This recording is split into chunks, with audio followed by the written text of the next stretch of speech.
4 of Invincible wrapped up a few weeks ago, and there's always complaints and praises for the series. The animation, story arcs, filler episodes, yada yada yada. But a newer topic I'm seeing brought up is power scaling. And now hearing that, you may be having flashbacks to anime power scaling, having your verse soloed by Flash and Goku. But what I actually mean is power inconsistency. Mark being able to beat a Viltrumite one episode and getting smacked around on Earth by a dragon next. So I've taken it into my own hands and looked through most of the fights in the series regarding Mark to determine, is the Invincible power scaling really trash, or is media literacy really at an all-time low? And let's get it straight, I obviously know exactly what I'm talking about, and everything I say is perfect and my word is law, so let's get into it. Let's start with Season 1. In the first episode of the show, Mark fights two villains, Kill Cannon and Titan. He easily packs up both of them, so he's already set up as a stronger character relative to these small-time villains. And already getting into it, episode 2, Mark has his first loss.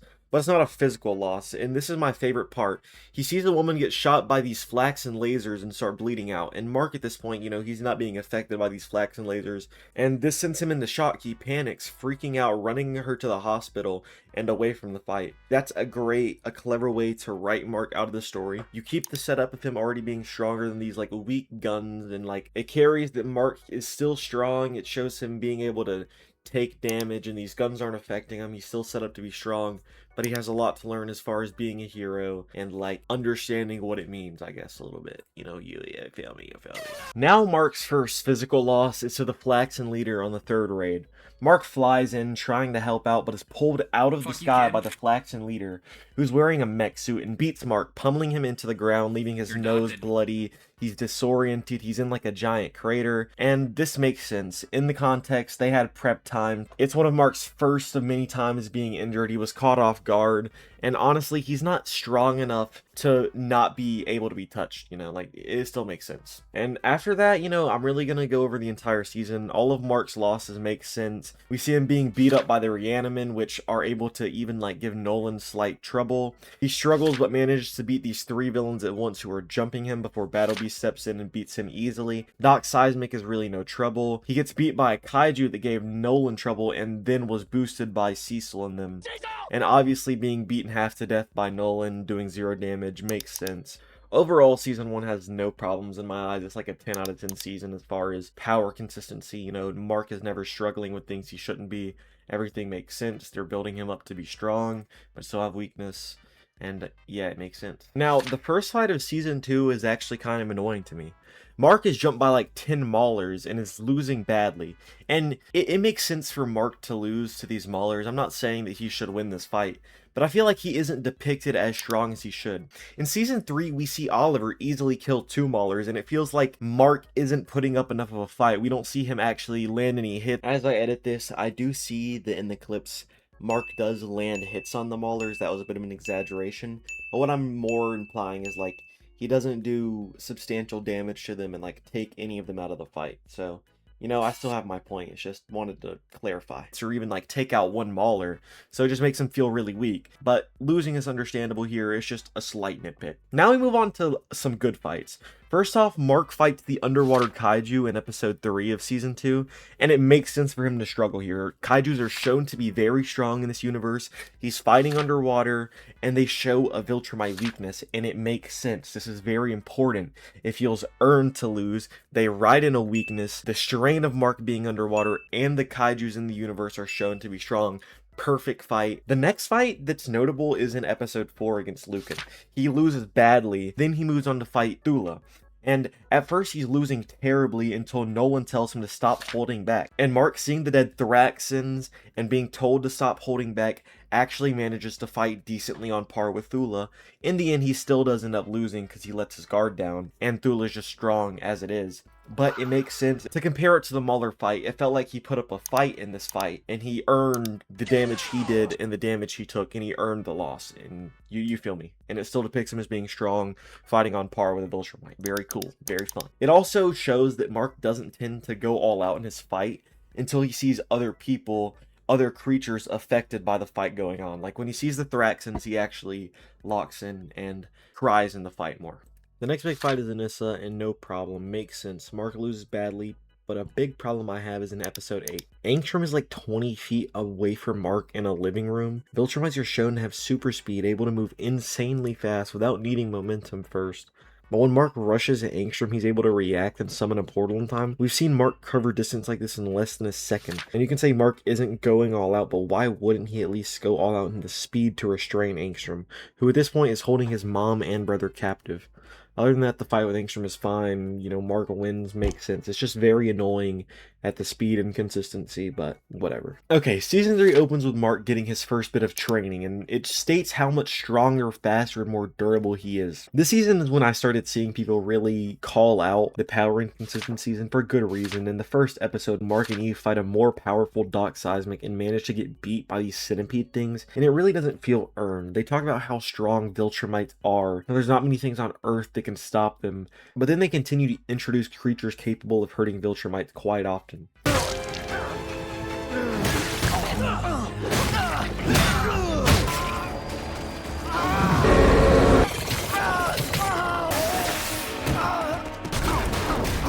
It's clear they struggled to ride around Mark's strength, but come on, there has to be some other way than having him lose to BS.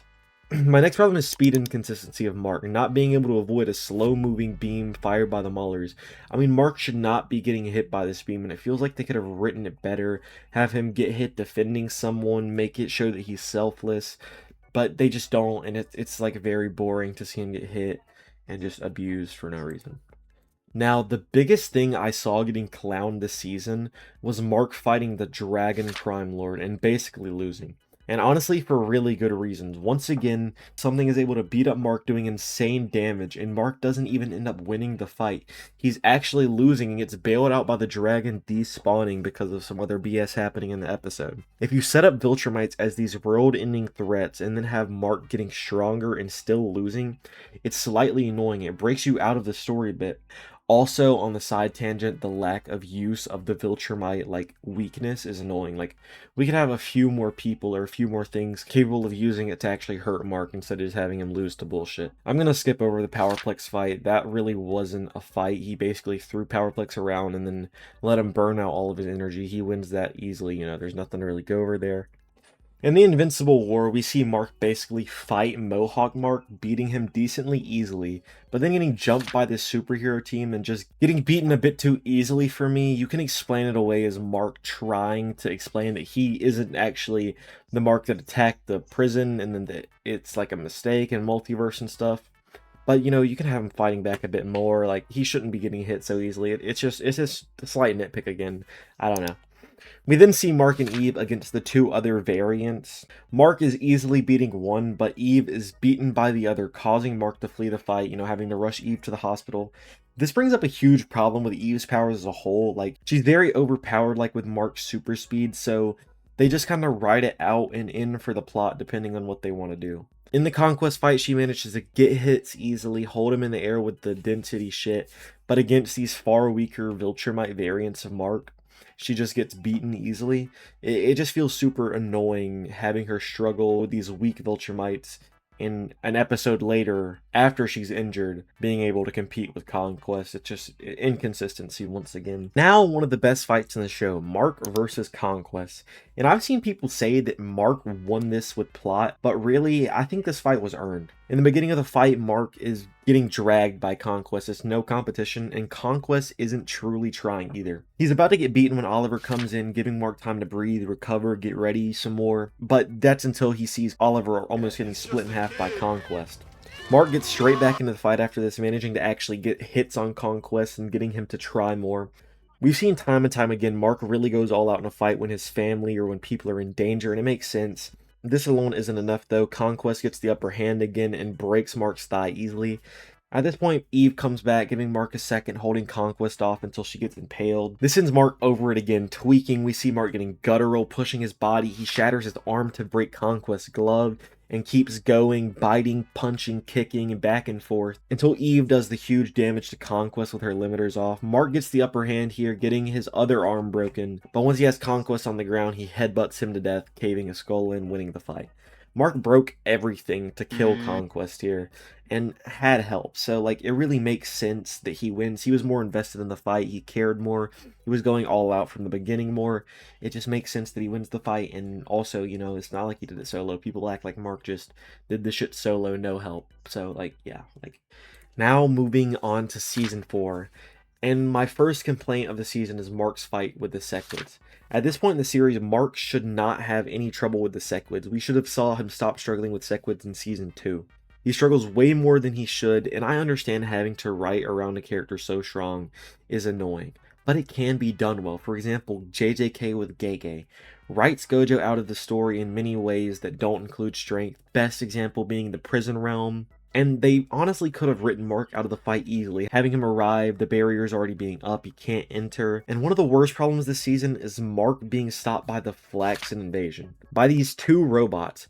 Not only do they beat him, he barely fights. How are the Guardians fighting anything in this army? They're capable of creating Viltrumite busting suits with seemingly no downsides and don't have the rest of their soldiers with this power of weapon already? That's really all of my complaints for season 4, though aside from the side characters being nerfed in the war, mostly Alan.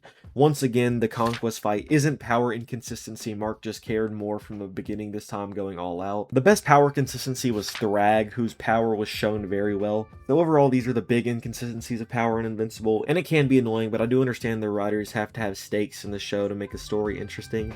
I just wish they tried a little harder to write Mark out of fights in a more clever way, in a more fun way, than just having him get beat for no reason. It kind of takes me out, but not too much. I mean, this is still a peak show all around. But that's about it. Yeah, I really wish they would lock in a bit more with that, but they have bigger fish to fry. Fix the animation, please! That's about it, party people. Peace out. Have a good night.